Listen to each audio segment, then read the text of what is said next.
like? Maybe that in the status quo, the normal path to become a politician is to obviously first graduate, receive good education, then take steps up the social hierarchy in the government or political system. Most of the time, they are able to rise through the ranks by either coming from a family that may have already been in the political world for a prolonged amount of time, or have a family with the famous status or a really good economic background. Therefore, the current political system career path in most countries is more of a monopoly with many limitations and an established system that has been there for decades to go. However, we believe that political outsiders who do not follow this conventional and normal path to become a politician, such as first graduating and taking a job in whether, for example, the entertainment industry, the business industry, or even the science industry, so on, they are more exposed to a wider range of politics with a less biased view on certain issues internally. However, they still have to be voted into parliament in elections, obviously, to make sure they at least have a certain depth of knowledge as to how specific stages of government policy operates and how to benefit the citizens the most. Now, second piece of characterization is that we believe that these outsiders understand which specific policies more positively impact the ordinary citizens, as they themselves have also been one previously, and more deeply understand how exactly certain industries may be affected better than the normal career politicians that rise to the ranks without fully experiencing what is going on, and are definitely not ignorant of political news or what's going on in the political world. As in the status quo, more and more citizens are paying closer attention to how governments are operating and creating policies in this era. Now, thirdly, we believe that a clear premise that has to be set up in this debate is that supporting these outsiders does not mean that we're completely rejecting and blocking our professional expertise or replacing it entirely from older government officials. We're simply just balancing the diversity of the group through additional people with more insight into civilian life with a wider range of job experience. So finally, what is the angle of this debate? We believe that in this debate, we have to prove why having a more diverse set of politicians will lead to more beneficial policies or structures created for the country and mainly beneficial for the citizens, while opposition sides needs to prove the opposite of how sticking to people who has taken the normal career path creates more benefits in order to win. So now establishing the setup, I'd like to move on to the two arguments that ASOW would like to present. Firstly, how political outsiders bring more innovation and new problem-solving ideas. So firstly, some context. We believe that a lot of times the career politicians are stuck in this system that has been established for a prolonged period of time. Most of these politicians spend their whole lives in politics. They learn the same rules, ideas, and habits of the previous generation, and this makes them more afraid to take risky or new solutions. So finally, we also believe that many parties often punish politicians who dare to challenge the system. Therefore, this already limits how new reforms can take in order to benefit the country further. Now, the first layer to this is how outsiders can understand the problems internally better. Obviously, outsiders come from normal jobs and communities. They use public services like regular people do, and they notice small but serious problems that a lot of politicians just simply ignore or do not really make effective policies for. We believe that insiders often think that these problems are normal because they do not fully experience them. However, outsiders actually know what causes real stress and cost and frustration. Now, the second layer to this is how real experience leads to more practical solutions. We believe that outsiders can design policies that, based on what actually worked in their life from their own insight and experience they have also gone through before. So this looks like they can focus on more simple solutions and avoid complicated plans that normally look good on paper but fail in practice. We believe that this can open new approaches to how these policies are created. Now, the third layer to this and final layer to this is how this representation can build more trust from the public. We believe that the ordinary citizens trust leaders who fully understands their lives, and these outsiders will sound obviously a lot more honest and relatable to them because they used to be part of their own community. We believe that this trust will make people more willing to accept certain changes, and outsiders can explain these reforms in a more simple language and relatable stance, which makes big changes easier to pass. Now, after explaining this, I'd like to move on to our second argument about how we can break more political monopolies and why monopolies are really bad for society. So, first layer to this is why monopolies are certainly negative. It would be that monopolies certainly reduce choice because voters keep choosing between the same types of politicians. Elections feel more meaningless because the outcomes really change, and people vote for the less bad option, not real solutions. Second layer to why monopolies are negative is how monopolies protect themselves and not benefit citizen and the public. We believe that these long-term political elites makes rules that help them stay in power longer, and this blocks reforms that threaten their positions. Therefore, we believe that policies normally serve these parties and donors before citizens, which is what they should be doing. So, what is the impact of outsiders on this rigid system in them? We believe that these outsiders can reintroduce more competition. For example, they can challenge more established parties and leaders, and the chances of them being able to reform are also extremely high because these citizens are able to trust them further. Secondly, they also force the elites to defend their ideas. And thirdly, they make elections a lot more meaningful because there's actual um, competition instead of just simply re-electing the same party and people over and over, which blocks out all types of reform that could potentially help the country. So for all the reasons, please give the ballot to Gov. The government side proposed a world where all sorts of outsiders clamor to politics and they can work in complete harmony towards the social good. We thought that this sounds like a wonderful idea, but unfortunately, it is also quite naive, as there are more interests in getting entangled in the political picture, and with politics, with the growing rise of Hafezan interests, can be easily dangerous. Now, before we go on to our first two arguments, we will first give rebuttal. Now, government's main idea was that politics usually spend the same lives as similar with those people with similar opinions in politics, and so they can have a monopolized view, and we need more representations from different political leaders. Now, but even in normal politics that try to be as unbiased as possible, we still have many different parties with different opinions inside each party, and so there are different advisors and supporters from different fields supporting each political leader, even in society. And no, uh, and it's we agree that more representations inside politics can be very important, but the thing that we need to point out is that in this motion, we're supporting for a rise in political outsiders, meaning that more and more people are, instead of focusing on their original fields, are migrating more and more into politics, turning their fields politically. And as we will explain in our arguments, this can corrupt both politics and their own original fields significantly. So, to go on to our arguments, our first argument is that political outsiders would hinder neutrality via prioritizing their personal profit. Now, the core point in politics is that it should be in pursuing the profit and happiness of society as a whole. Politics is a very sensitive field where, and many people's core beliefs and opinions are entangled inside it. And so it should try to be as neutral of a ground as possible, working for the social good. And that is one of the most important views of beliefs of politics. But unlike politicians who devote themselves and should devote themselves to the social good, other fields are generally not like that. They revolve around personal profit in fields like business and entertainment. They care about how successful your company becomes, how famous you are, how much money you make. And usually, as a businessman or an entertainer, your basic beliefs and worldview is centered around that kind of stance. And so, if you're originally a businessman or an entertainer, you will probably be more familiar with that kind of mindset where you seek personal profit. And even if you want to change it, it can take significant time to adjust.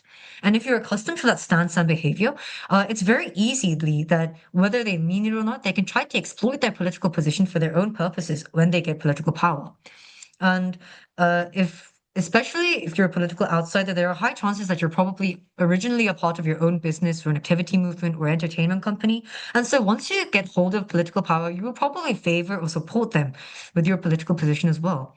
Well, you can see real life examples like Trump, who is often very criticized for running America like his own business, incentivizing his economic beliefs while exploiting his political power, and also exploiting his economic powers as a businessman to gain more political power for himself. Yeah, the core values here differ. The fact that they have majored in another field, their life's values would have been shaped in a different way. But an even bigger problem with this is that this whole motion is about the rise of political outsiders. So, more people stepping into politics with different views can be okay, and we support that there should be more representation in politics. But rise means that there is a growing trend of people, especially those with influential positions and backgrounds in other fields, are moving to politics more and more. Now, this can become a very dangerous trend because if people with no genuine political values or the heart to work for social good move to politics for their own interests, politics can easily become very corrupted. And now it would be definitely easier for them to gain power as well if they're already famous figures. For example, like if you're a very famous entertainer Yuan, with fans. Yes.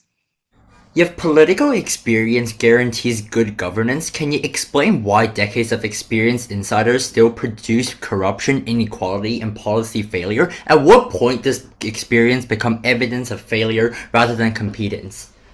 We're not saying that all politicians who used to work in the political field are good politicians, but we're saying that there's a significantly bigger danger in bringing more and more people from other sectors because they will significantly have less experience.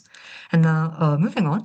So, and so with like as I mentioned, entertainers as fans that will blindly support them when they step into politics. Most of all, since this is a trend, influencers or people from activist groups can start competitively moving into politics to advertise or exploit their powers for their original field. So actively moving into politics with the purpose of gaining more power or fame for their interests, which can turn politics into a very dirty power game. A better alternative could be having disciplined group of politicians with minimal ties to other fields so that they can preserve neutrality while increasing and improving communication with other sectors, such as turning to those political outsider people for advice or making new platforms so that they can express themselves more freely and the politicians can have a wider perspective. But more and more political outsiders getting a fixed position and significant power inside the political area can be dangerous. Because the more people come from outer fields without regulation, the more the field of politics can get disarrayed and different political interests can start conflicting. Yes, politics being something very closely related to personal beliefs and opinions and can stimulate rage and active reactions from people, we need to keep a very sensitive stance and approach it as carefully as possible. Now, this leads to our second argument, which is that the original field where those political outsiders come from could also be influenced and corrupted by politics. As you mentioned, the rise of political outsiders mean more and more people moving into the political fields. And so, if a person from a certain who is very influential in a certain field, like business or entertainment or art, moves to politics, attention will naturally follow them.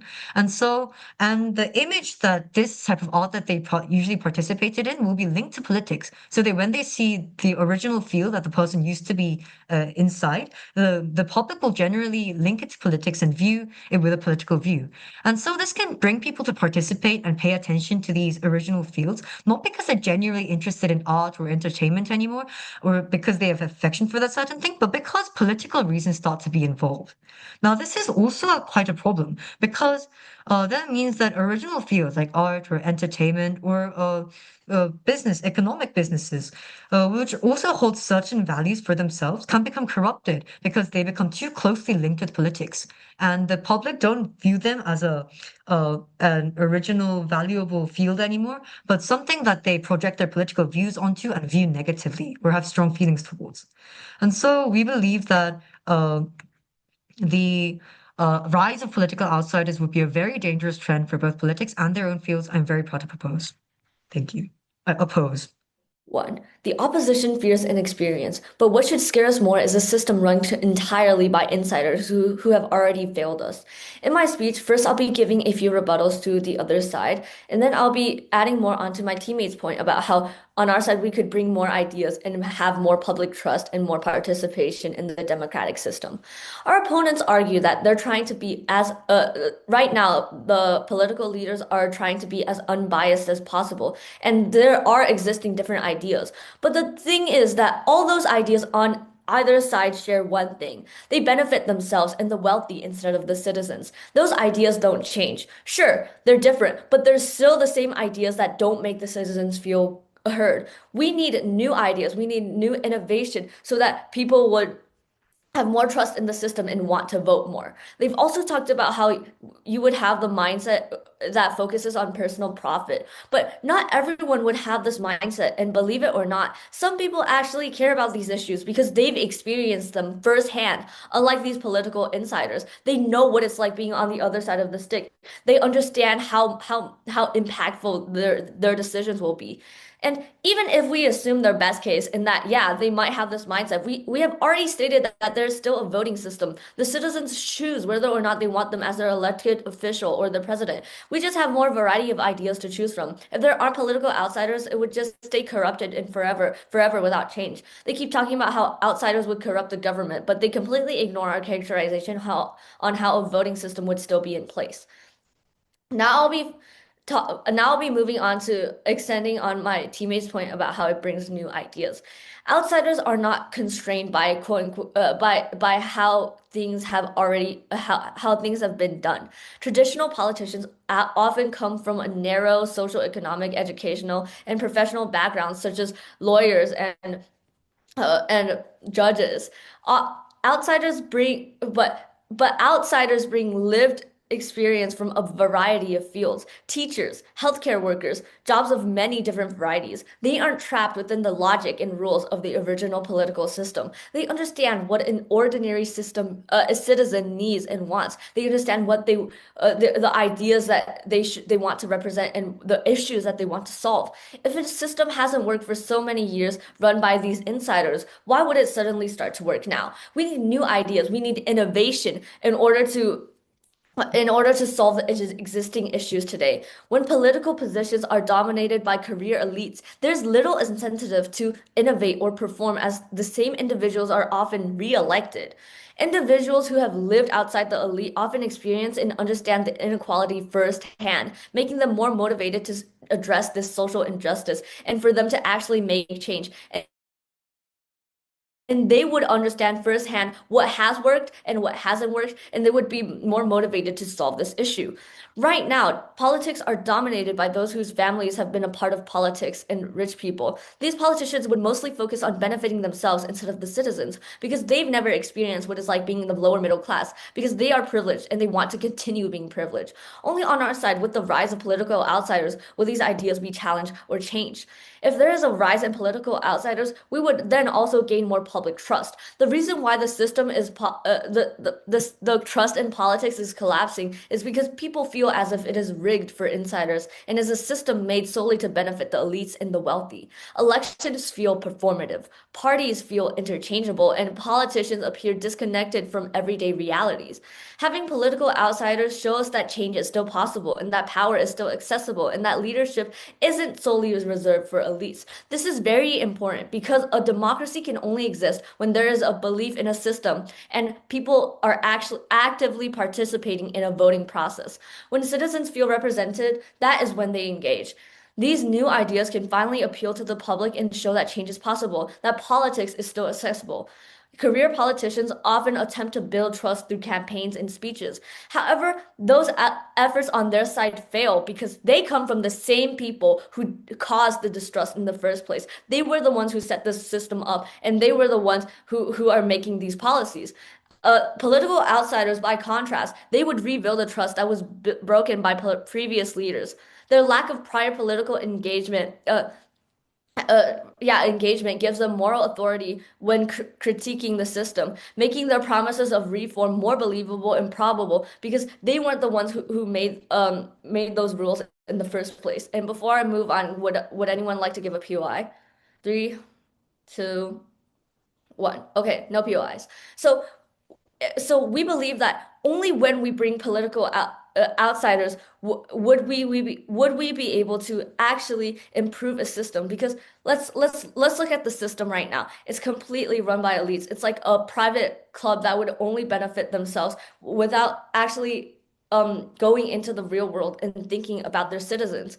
Supporting political outsiders is not about rejecting experience. It is about rejecting monopoly, because uh, political leaders don't necessarily political leaders, although have what we consider as a lot of experience, that experience doesn't actually bring them to the actual issues of the world. They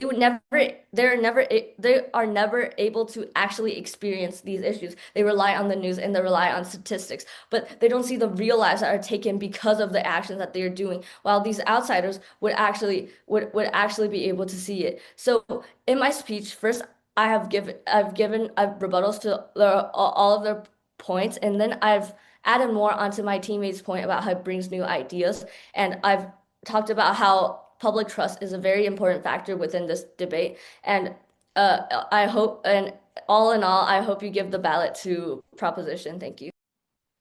Judge, the same way we don't expect politicians to become a good biologist immediately, we don't think that people in other fields aside from politics to become good politician in one day. So we don't understand why Prop thinks it is feasible for people that devoted their lives to another field can become a good politician immediately. So moving on to the rebuttals. First rebuttal, the equity of politics. So the government is saying that we should allow our citizens' lives to depend on someone who hasn't even studied politics just because some people can't get political education. So first of all, allowing political outsiders to participate more in the politics does not increase equity as much as the government argues that it will. So we should keep in mind that the politicians are chosen by voting processes. The election of politicians is not like a college admission process where applicants can get admitted because they are from a certain cultural background. So intuitively, people would be more inclined to vote for people who received more education, who have more specialized knowledge in politics or in other fields, which means that even if we allow the political outsiders to have more political positions, it would likely be a competition between an elite who got education in entertainment versus an elite who got education in politics. And we think in these situation, we think that it is beneficial for the citizens to actually have an elite that received education in politics. But second of all, this would be true if we were only be true if we were selecting a class president or someone who is working on another job. We think that politics is unique because the impact of who gets a position in what is directly related to the lives of thousands of citizens in our nation. So this means that in politics, the merit outweighs equity when we're talking about politics because the magnitude of the harm of electing a bad politician is so large, and we don't want person who don't know anything about politics to be elected just because they make a diverse political field. If it's possible, we actually want people who have the most amount of education in the field of politics or other field, if possible, to run our country. So the merit of the politician outweighs the equity. Second rebuttal, the exclusivity of the expertise knowledge. So we agree that the political outsiders may have more domain-specific knowledge in their field, but we think that first of all, expertise in politics, like we said, outweighs the importance of expertise in a certain field. But second of all, they can utilize this type of knowledge, this type of domain-specific knowledge for engaging in politics, even when they don't become politicians. Because you can be a part of an, for example, advisory body for the government that advises on what policies should be made in your field, or you can start an activist movement that advocates for what you believe. So the government's burden of proof is to prove why the outsiders should have a position on politics instead of participating in the politics with alternative. Third of all, the government is saying that having outsiders on our politics would immediately solve the corruption problem. But we believe this is a problem-solution mismatch. The corruption in the politics is rather an inherent problem of the lack of transparency in the political structure that makes it hard for people to see if there's a corruption happening in the politics rather than only the people having specific knowledge in the politics being allowed to have a position in the political field. So in this rebuttal, the government's burden of proof is to prove why we should not try to adjust the political system rather than a process of electing the people in it. That being said, we're moving on to our team's third argument. Our third argument is that the people in another domain don't have the experience that exclusively results from hands-on experience in the political field. We think that running a nation is very different from doing business or leading a small group or being good at a certain field. Because a politician would not be successful, like a politician would not be successful running a business or being a scientist because they don't have the domain-specific knowledge to become a scientist. It goes the same way for politics. Because in politics, first of all, the politics requires that you have the leadership that is unattainable through merely participating in insignificant leadership roles. By becoming a politician, you have to care about your nation's reputations, care about the different clashing interests of various nations, and be able to negotiate those differences.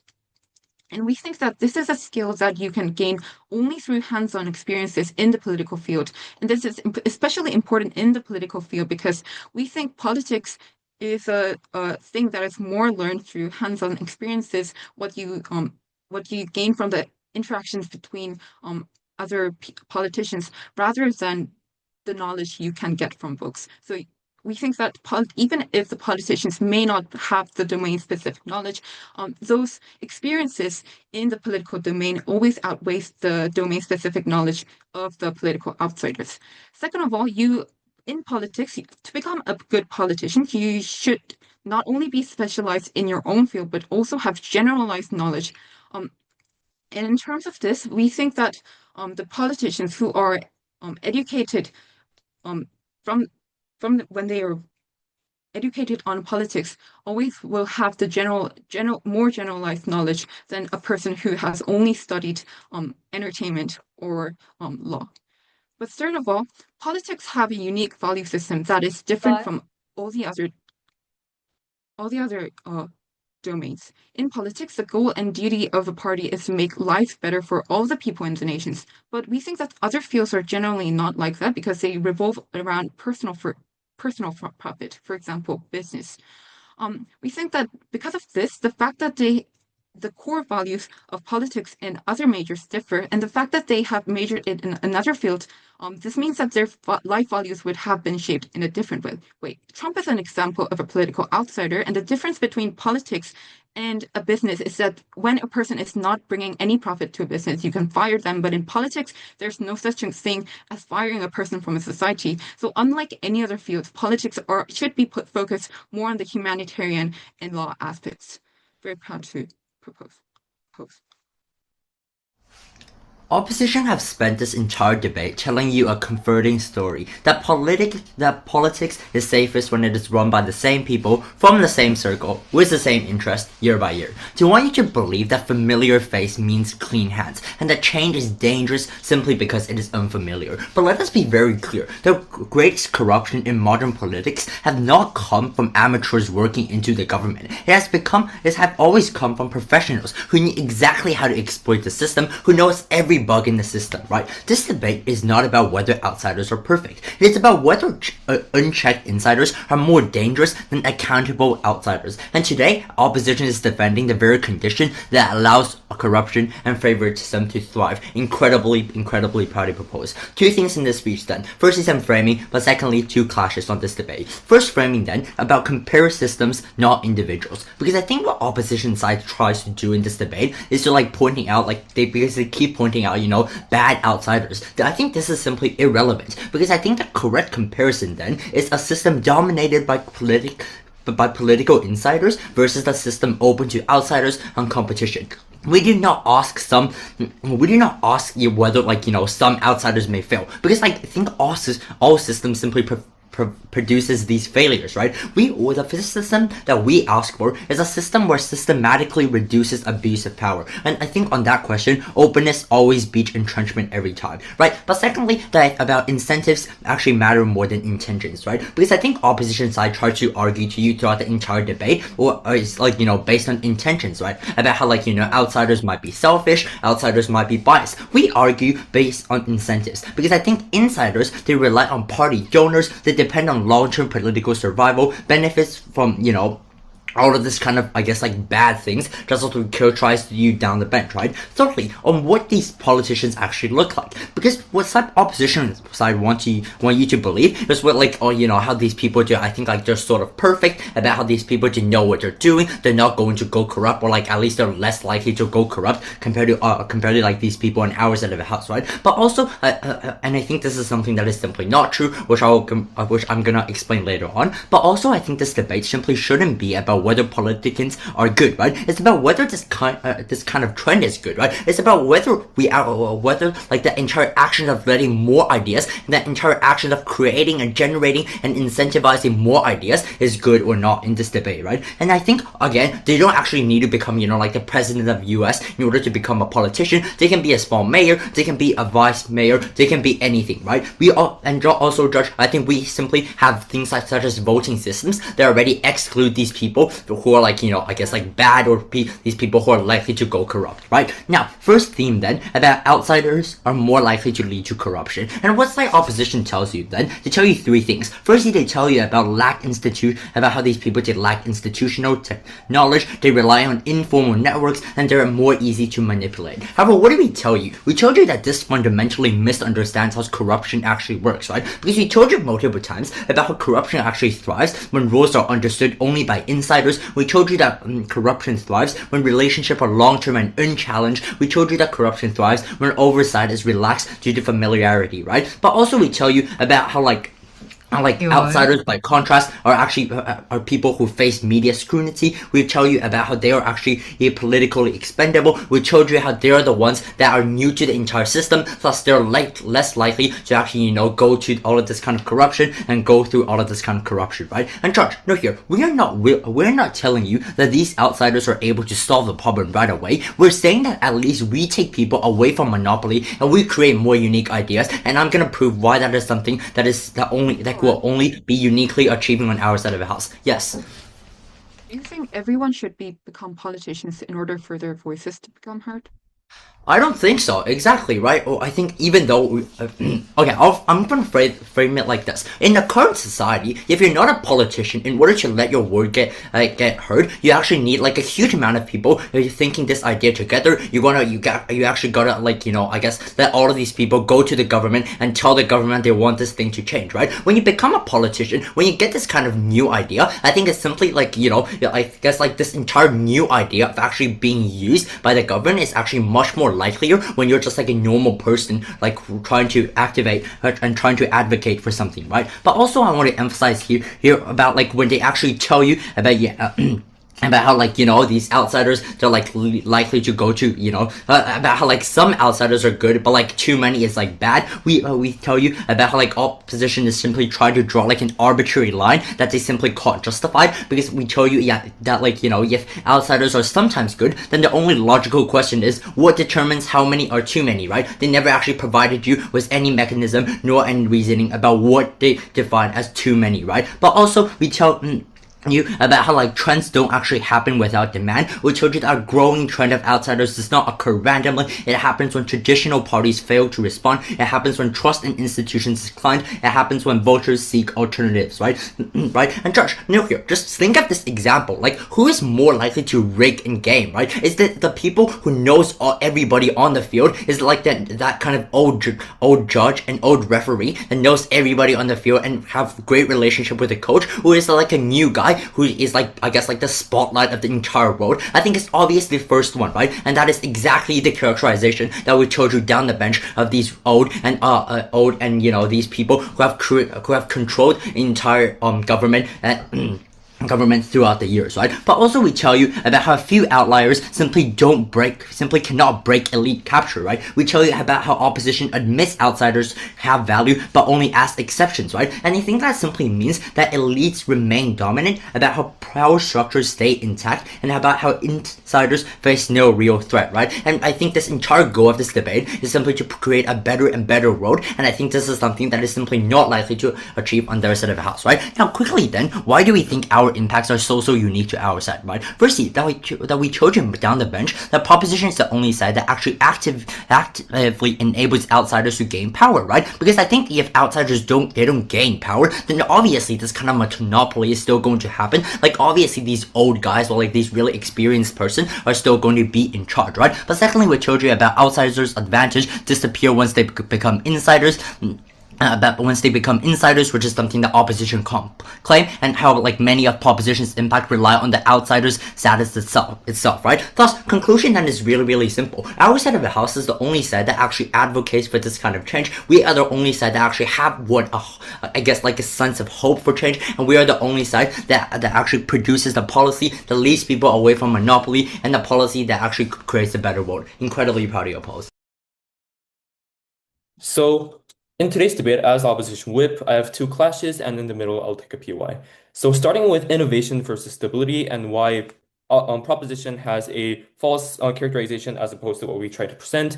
Throughout their whole entirety of the three first speeches, the proposition side claims as if outsiders are magicians who can magically understand everything and provide the best possible solution, and therefore this glorification quite blinds them on how they conflict and try to persuade the judge and opposition side on how the new blood's lack of understanding on politics as good and the knowledge of actual insiders as evil. So they try to put you in the trap. So we please want to tell you that you shouldn't fall into that trap. And first of all, going into what they try to say is they first try to explain how the normal path on taking the steps on conservative views are dangerous and how the political outsiders are these new people who have innovative ideas and who are less biased. But we never heard an explanation on how they therefore balance the diversity of this group by letting more outsiders come into the group of insiders. And plus, we never heard an explanation on how these people would be or proof on how these people were actually less biased, because they would have their own opinions and perspectives anyway, we would like to tell you, because even if they weren't inherently starting from a major profession within politics, they would obviously have thought of a political stance within themselves at least, because politics is a way is a fundamental method and a procedure in terms of life. So therefore, Yuan. inherently, I'll take that later. Okay. So later on, they also talked about how outsiders know how to establish these policies and further avoid complicated approaches and open new ones, which are easier for them to explain. But this is very debatable, because just because you're from an outside and there, it doesn't mean that you fully understand what the other side of the field mentions. And speaking of that, the Deputy Prime Minister actually mentioned that political outsiders understand everything because they have always been on the other side as well. And on the other hand, the insiders can't quite do that. But however, not all insiders were born and raised to become this special politician. And it's not a system where you can magically, for example, like the Middle Ages, if you give the land to your son, it doesn't work that way. It's all on votes, as we've continuously mentioned. And these insiders were therefore also on the other side, because before taking that job and before taking the profession, they were also subjected to those insiders making the policy. So we think that that does not stand. And as opposed to that, what do we give you on our side, right? The opposition tells you that this is a highly risky thing because many perspectives are there even inside a party, and that is a clear fact that nobody can refute under this debate, because even within the parties, there are a lot of things that are happening, a lot of conflicts and change, something that always happens. And just for you to explain that doesn't happen, and the continual of regimes and monopoly coming out is just the core point was quite nonsense, right? As opposed to what do we give you is as a plus alpha, right? So what we give you, that unlike those devoted people, we could call them more devoted if they're insiders because they did profession in that particular field, right? As opposed to them, outsiders actually care about the other aspects which they originally came from as well. Just like the insiders care about a little more because it was their inherent interest, the outsiders also care about the other fields that they professioned in too. So we talk about the possible contamination that can happen in terms of mixing and blending the perspectives and the fields as well. But Prom never dealt with this within their entire 21 prior parts of their speech, and now I'll take the POI. Okay, so if you think that the current political class is capable of reform, why have every major reform only happened after massive public backlash?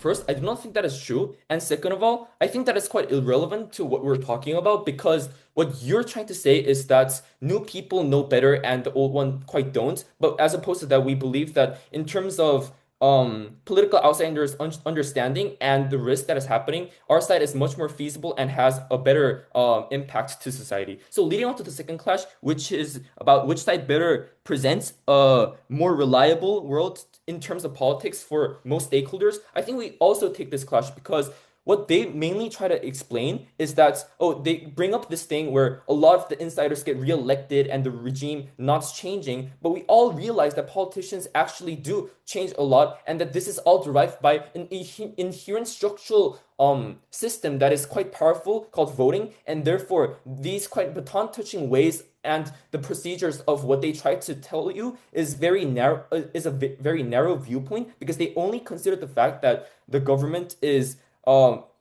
focusing on how these systems would be magically proven better if these new people come, and even so, and also there's a very inherent self-contradiction within their case because they believe that these people have an advantage because they're new bloods and because they have that less biased perspectives and because they know less, and that in itself is flawed. But however, that flaw extends to the point where they believe that they, with that inferior knowledge, they would be able to challenge the more superior and more complex system that was created by those people who have more knowledge. So that is another extension of why their characterization and proof has a logical contradiction within itself, which is quite a big self-contradiction. And also, what they try to say is that political outsiders would rebuild trust. And again, the problem is repetitively occurring where they fail to give proof or give any reason why this would actually happen, right? Just because an outsider comes in with less knowledge and a less biased perspective, let's say that is indeed true,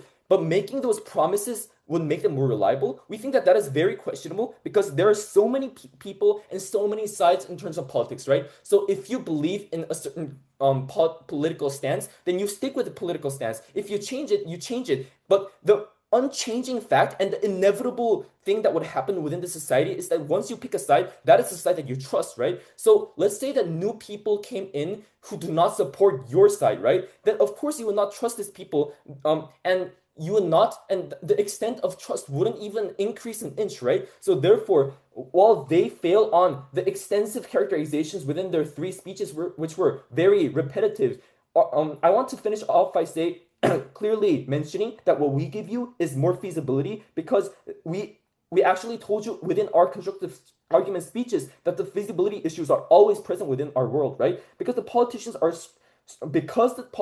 chosen through this inherent system, the people voting for the candidates are would want certified people. They would like to have those people, and these people are there because they have been chosen by the general public, and that is what matters. And because we fulfill the thing that matters more within this debate, we have to win this one. Thank you. The government's one-liner is that we need more inclusion, but our side has clearly won this debate for a few reasons. The government has not fully explained how they will stop the corruption that outsiders might bring, and or why more political outsiders inside politics is the best or the only way to to increase inclusion. This debate boils down to a few questions, such as will more political outsiders improve neutrality and safety in politics, or is the rise of political outsiders the only way to show political representation? And so, for the first clash is if more political outsiders will improve the neutrality and safety in politics. Now, the government agreed that politics should be neutral, but also mentioned how current politicians aren't doing it properly either. And there are currently conflicting arguments in politicians now. So, even with more political opinions by bringing in political outsiders, politics would become even more conflicted. And now the rise of political outsiders implies that we want more politicians on our politics. But we don't need to give explanation on how many outsiders are too much when having political outsiders have no unique benefits and actually harms our politics with unskilled politicians. Now, it's especially going to be more dangerous if outsiders come to politics for their personal good, and especially more if it becomes some kind of trend where like influencing people think, oh, politics can be a good way for getting power or attention, and move to politics for that reason. Now, the government's only rebuttal to our point that outsiders can bring corruption was that they would have a voting system. But we clearly told them that voting system can also become corrupted. As you mentioned, famous outsiders will have more supporters who can blindly follow them, even if they're not genuinely professional. So public trust can be exploited as well. Now, for political outsiders, it would be great if they're all honest and working actively for social problems.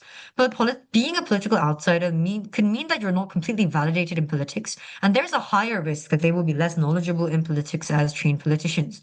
So the risk of outsiders corrupting politics is higher than the possibility of diversity making politics more equal. And our second clash point is whether the rise of political outsiders is the only way to show political representation. The government didn't tell us why this is the only way for us to listen to outsiders, only that, oh, making them politicians will give them a voice. We need to make more politicians. But we proposed effective alternatives. We talked about how a better alternative could be having a disciplined group of politicians that can preserve neutrality, but we can increase and improve communication with other sectors, listening to experts from those political outsiders from other fields, and that political outsiders can be a part of an advisory body for the government that advises on what policies should be be made in your field, not necessarily being a politician or participating in politics themselves. We're making new platforms so that outsiders can express themselves more freely and the politicians can have a wider perspective. These are all alternatives. We also mentioned that not all current politicians are from elite families with political backgrounds, that there are leaders from minor communities and the public as well. But what we wanted to emphasize here is that the trend and rise of people moving to politics can become thoughtless and dangerous, and so we need to be careful. Because more and more political outsiders getting a fixed position and significant power inside the political arena can be dangerous. Instead, we should keep the basic grounds of political decisions neutral, but still try alternatives to listen to diverse ideas and opinions. Everyone doesn't need to become politicians for their voices to be heard. And they have no guarantee that outsiders will not be corrupt. Yeah, the only explanation they gave us was that this will introduce more opinions, which we don't think is not at all related to solving corruption. And for our last point, the us opposition gave you an argument about how if more and more people from different fields move to politics, then people can start viewing those other fields with political views, and that those original fields like arts or entertainment or business can become corrupted. Now, it was a small point, but it was also an important argument regarding our values. But the government had no engagement with this argument, which makes us believe that they had no rebuttal for it. Now, we clearly showed you that uh, while the government maintains a rather one-dimensional stance about how we just need to include more people to improve politics, our side has clearly won this debate for providing you a reason how corruption is more dangerous than the opportunities that outsiders may bring, and how politics isn't the only way for outsiders to express their opinions either. And so we believe that there are better alternatives than creating a trend where outsiders migrate into politics. And so I'm very proud to oppose. Thank you.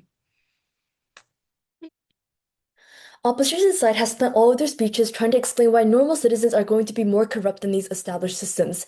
And that could happen, but when they assume that these politicians simply act for the good of the citizens and completely forget centuries of political systems that were corrupt and faced massive backlash for their selfish actions, and when outsiders that are assumed as simply ignorant, that is when depending on extremely small probability has to stop. As the final reply of this debate, I would do two things. Firstly, analyze the clashes by pointing out several assumptions from opposition's case, and secondly, weigh the impacts from both sides, even in our worst case scenario when outsiders don't understand a thing. So, firstly, on the clashes. Firstly, what is the premise for a government without corruption? The premise for a secure government is having a government with many different backgrounds and upbringings, which we have repeatedly explained down the bench. Without diversity, you have a monopoly, and without variety, you have a tyranny, without anyone to speak up. When centuries of past examples are simply ignored by the opposition side, they're simply putting their trust into a government system that has repeatedly failed throughout history, providing no type of any other effective solution to this. Secondly, which side political system is able to benefit the citizens more? Three assumptions made from opposition. Firstly, outsiders are treated as ignorant and have no knowledge, therefore they will not know how to run politics. Secondly, just because they have a profit-driven job means they will have a selfish personality. And third of all, outsiders are going to take over the government and overpower everyone to become even more corrupt. On the first assumption about ignorance, we have characterized about how they pay a lot of attention to politics in this area, and even normal citizens. You don't have to grow up working as a politician to understand the smallest details. Secondly, elections already exclude and get rid of these people who have no knowledge. They have to understand in order to even have a chance. On the second assumption about how they will be selfish, I'm just going to quickly go through this one because I think this assumption is simply missing so many links. I think about 90% of the world is working these profit-driven jobs, so are you assuming that everyone is selfish just because they're working in an industry where they want to earn wages to support their family? That simply doesn't make any sense. On the final assumption about how they're going to become even more corrupt, I think that this link is already defeated by the previous point, and even so, these citizens will want to work for the benefit of these citizens because they have more sympathy and empathy. They can connect and relate more easily. I think I've already explained this throughout my first speech. Finally, I would just like to point out that there's no illustration of the skill set that these government officials need to have that they have talked about throughout their bench, and it is simply irrelevant to link this to any other impacts. What does it look like? Knowing how to pass regulations or policies, collaborative activities, stuff like that? We believe that this was extremely unclear and is an unfair metric to be judged upon. Now, finally, moving on to the weighing. From our side, even in a worst case scenario, even if outsiders are completely ignorant and don't have this specific skill set, at least they have some different insight that the established system that keeps on repeating the same cycle over and over doesn't have, and can still apply their personal opinion, which could actually make a difference in the decision that they are made. So when this rise becomes present and ordinary citizens' voices are heard, it may have the impact to change the country's future. Yes, we agree that bias does exist in everyone, but when there's an increase in that bias, or at least people who are willing, um or at least we have a decrease of people who are willing to speak up. At least there can be more meaningful reforms. Even if we don't succeed and these outsiders are shunted out of the government, at least we had the hope and took the chance for reform while opposition side does not. Now, on opposition side's best case scenario, even if they do stick with politicians that have this wide range of knowledge and know what they're doing and have this skill set, a lot of the time they're simply not able to understand specific industries. They themselves have said it in their second speech. You can't expect politicians to be good scientists. That's exactly what we want to prove. They do not understand how each industry is affected by policy that they have created. And that is exactly why the motion is being debated right now. And that is why we need these outsiders in order to provide more insight into each industry. And even if there is bias, we have also proved why this increase will still benefit the country in the long term. So please give the ballot to Gov.